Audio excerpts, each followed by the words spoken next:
आपके घर में कुछ रिलेटिव आए हैं और उनके साथ आप देख पा रहे हैं और एक अनवांटेड गेस्ट भी आपका घर एंटर कर रहे हैं, जिसका मकसद है आपकी फैमिली को ख़त्म करना।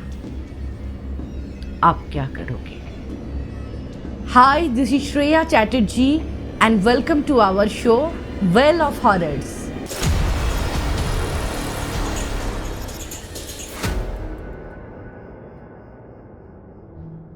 वेल ऑफ हॉरर्स में आज मैं शेयर करने जा रही हूँ आयुष की इंसिडेंट। आयुष हमें पहले ही लिख के भेज चुके हैं कि उनका रियल नेम ना लिया जाए, इसीलिए मैं उनका नाम आयुष ले रही हूँ। और आयुष हमें लिख रहे हैं गुजरात से। आयुष बहुत दिन पहले हमें इंसिडेंट लिख के भेज चुके थे, लेकिन इतने सारे स्टोरी, इतने सारे इंसिडेंट लाइंड अप था। सॉरी आयुष, आपका इंसिडेंट पढ़ने में थोड़ा सा लेट हुआ, लेकिन हम ज़रूर पढ़ेंगे, आपको वादा किए थे। और देखिए कि आज हम इंसिडेंट सुनाने वाले हैं सभी को। इंसिडेंट से पहले मैं थोड़ा सा आप लोगों से बात करना चाहती हूँ। मुझे पता है आप सभी लोग बेसब्री से इंतज़ार करते हैं इंसिडेंट सुनने के लिए, लेकिन मुझे भी बहुत सारी चीज़ें, बहुत सारे बातें आप लोगों से शेयर करना रहता है। तो मुझे लगता है कि ये राइट टाइम है कि इंसिडेंट से पहले मैं आपसे बात करूं। पूरा well of horrors team speechless है, इतना खुश है मैं आप लोगों को बता नहीं सकती। और वो खुशी का वजह बस आप ही लोग हैं। आपने हमें इतना अच्छा रिस्पॉन्स दिए है स्पॉटिफाई में कि हम सब लोग स्पीचलेस है। Thank you well of horrors family के साथ ऐसे ही बने रहने के लिए। और मेरा आप सभी से एक छोटा सा रिक्वेस्ट है, हमारा ऑडियंस साइज, व्यूअर्स इतना ज़्यादा है स्पॉटिफाई में, लेकिन आप सभी लोग हमारे शो को रेट नहीं कर रहे हैं। मैं रिक्वेस्ट कर रही हूँ, आपका कीमती समय से थोड़ा सा टाइम निकाल के इस शो को अपना रेटिंग दीजिए, ताकि हम और बेटर परफॉर्म कर पाए, हम बेटर तरीके से लिस्ट हो पाए स्पॉटिफाई में। चलिए, मैं बहुत ज़्यादा टाइम बर्बाद कर चुकी हूँ आप लोगों का। अभी मैं इंसिडेंट शुरू करूँगी। इंसिडेंट शुरू करने से पहले लाइट्स ऑफ कर लीजिए, ईयरफोन्स लगा लीजिए और रेडी हो जाइए डर के इस राइड के लिए।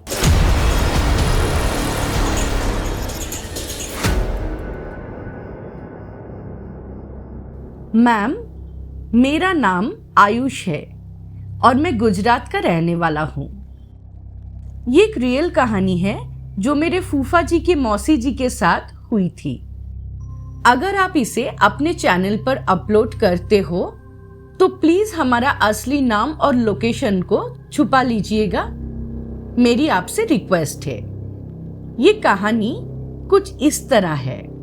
अच्छा आयुष, हमने आपका नाम यहाँ पे चेंज कर दिए है, आपका लोकेशन भी, सो प्लीज डोंट वरी। हम कोशिश करते हैं, जो लोग भी हमें इंसिडेंट भेजते हैं उनसे हम पर्सनली कम्युनिकेट करते हैं और उनसे वेरीफाई कर लेते हैं कि क्या वो अपना नाम बताना चाहते हैं कि नहीं। अगर नहीं बताना चाहते हैं तो हम डेफिनेटली ये प्राइवेसी मेंटेन करते हैं, ताकि हमारे व्यूअर्स को किसी भी तरीके का कुछ भी प्रॉब्लम ना हो। इंसिडेंट पे चलते हैं। ये इंसिडेंट 5-6 साल पुराना है।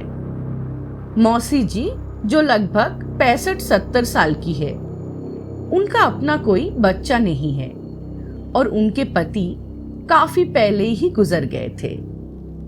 तब से वो मेरे फूफा जी और बुआ जी के साथ रहते हैं। मेरे फूफा जी और बुआ जी के 3 बच्चे हैं, 2 लड़कियां और 1 लड़का, जो मेरे ही उम्र का है, करीब 24 साल का। ये बात 2016 या 17 का है, जब मेरे फूफा जी और उनके छोटे भाई राम के बीच कुछ टेंशन चल रहा था। एक दिन राम और उनकी पत्नी हमारे घर आए। जब वो घर के अंदर आ रहे थे तो मौसी जी को ऐसा लगा कि राम के पत्नी के पीछे कोई और भी अंदर घुस रही है। जैसे एक परछाई। उन्होंने इस बात को इग्नोर कर दिया। राम और उनकी पत्नी कुछ देर बाद बात करके चले गए और सबको लगा कि वो सिर्फ मिलने आए थे। सब कुछ ठीक लग रहा था। लेकिन कुछ दिन बाद मौसी जी की तबीयत खराब होने लगी। सबको लगा कि उनकी उम्र में तबीयत खराब होना आम बात है। मेरे फूफा जी उन्हें डॉक्टर के पास ले गए। दवाइयां लेकर घर आ गए, पर 2-3 दिन तक दवाइयां लेने के बाद भी उनकी तबीयत में कोई सुधार नहीं आया। फिर एक दिन उनकी तबीयत अचानक बहुत बिगड़ जाता है और उन्हें हॉस्पिटल में एडमिट करना पड़ा। हॉस्पिटल में मौसी जी एक औरत के बारे में बार बार बोलने लगी। वो कहती थी कि एक औरत चौराहे पर सबका इंतजार कर रही है और हमें चौराहा पार करके घर नहीं जाना चाहिए, दूसरे रास्ते से जाना चाहिए। एक दिन जब मेरे मम्मी पापा मौसी जी से मिलने गए तो मौसी जी ने मेरे पापा से कहा, वो औरत वर्षा, जो मेरी मम्मी का नाम है, वर्षा के रूप में चौराहा पर तुम्हारा इंतजार कर रही है। मेरे पापा को ये सुनकर थोड़ा शक हुआ और उन्होंने मेरे फूफा जी से बात की। उन्होंने कहा कि ये कोई बड़ी हवा लग गई है मौसी जी को। मेरे फूफा जी ने भी हाँ में हाँ मिलाया। 3 दिन हॉस्पिटल में रहने के बाद मौसी जी को डिस्चार्ज कर दिया गया और वो घर आ गई। सब नॉर्मल लग रहा था। लेकिन एक रात जब मेरा फूफा जी का लड़का मौसी जी के कमरे में बैठ के टीवी देख रहा था और मौसी जी पलंग पे लेटी थी, कुछ अजीब हुआ। मौसी जी ने अचानक भाई के सर पर हाथ घुमाना शुरू किया। भाई को लगा कि मौसी जी प्यार दिखा रही है, पर अचानक मौसी जी ने भाई का बाल जोर से पकड़ के खींचा। भाई उस वक्त 17-18 साल का था और बहुत ज्यादा डर गया। उसने जल्दी से मौसी जी का हाथ झटका के वहां से भाग गया और फूफा और बुआ जी को सब कुछ बता दिया। अब फूफा जी को पक्का हो गया था कि ये कोई ऊपर का हवा है। उन्होंने अपने कुल देवता को याद किया और मौसी जी के पास गए। उन्होंने मौसी जी का पैर दबाना शुरू किया और भगवान का नाम लेने लगे। अचानक मौसी जी चिल्लाई और बोली, ये क्या मंत्र पढ़ रहा है? चल जा यहां से, तू मेरे ऊपर काला जादू कर रहा है। मौसी जी की आवाज बिल्कुल बदल गई थी। फूफा जी की आंखें बड़ी बड़ी हो गई और सांस तेज चलने लगी, जैसे उनमें देवता आ गया हो। उन्होंने मौसी जी का बाल जोर से पकड़ के चिल्लाया, कौन है तू? मेरे बच्चों को क्यों परेशान कर रहा है? मौसी जी, जो तब तक बेड से उठ नहीं पा रही थी, एकदम से उठ गई और जोर से चिल्लाने लगी, लेकिन किसी दूसरे औरत की आवाज में। फूफा जी ने उनकी आंखें बंद कर दी और 10 सेकंड तक ध्यान लगाया। फिर उन्होंने मौसी जी का बाल जोर से खींचा और सबको लगा जैसा फूफा जी किसी को जमीन पर घसीट रहे हैं, लेकिन दिख नहीं रहा है कोई। उन्होंने उस चीज को घर से बाहर घसीट के लेके गए और मेन गेट खोल के उसे चौराहे तक लेकर गए। वहां जाकर उस चीज को छोड़ा और वापस घर आ गया।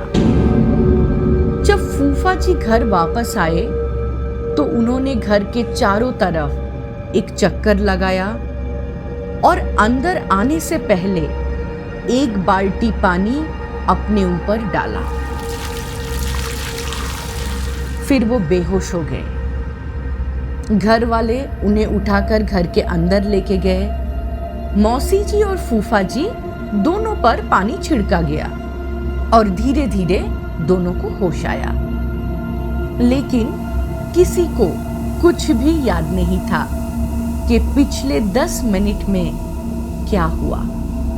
मौसी जी को अब भी बुखार था, पर 2 दिन दवाइयाँ लेने के बाद उनकी तबीयत ठीक हो गई और सब कुछ वैसे ही नॉर्मल हो गया।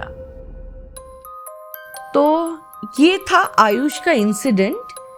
ये इंसिडेंट पढ़ने के बाद मुझे 2 चीज़ें समझ में आया। यहाँ पे एक इंसिडेंट नहीं है, यहाँ पे 2 इंसिडेंट है। पहला इंसिडेंट जो फूफा जी का भाई राम उनके वाइफ के साथ एक एंटिटी उनके घर एंटर किए थे, मुझे ये पढ़ के जो समझ में आया कि क्लैरिटी नहीं दिया यहाँ पे, लेकिन मुझे ऐसा लग रहा है कि शायद या तो उनके चाचा के फैमिली ने कुछ किया या तो उनके साथ कोई एंटिटी ऐसे ही एंटर कर गए थे उस घर पे, जो एंटिटी उनके फैमिली को ट्रबल कर रहा था। दूसरा इंटरेस्टिंग इंसिडेंट यहाँ पे ये था, जो एक सुपरनैचुरल एंगल हमें दे रहा है, वो ये था कि उनके फूफा जी के ऊपर, मतलब आयुष के फूफा जी के ऊपर शायद उस वक्त देवता आए थे।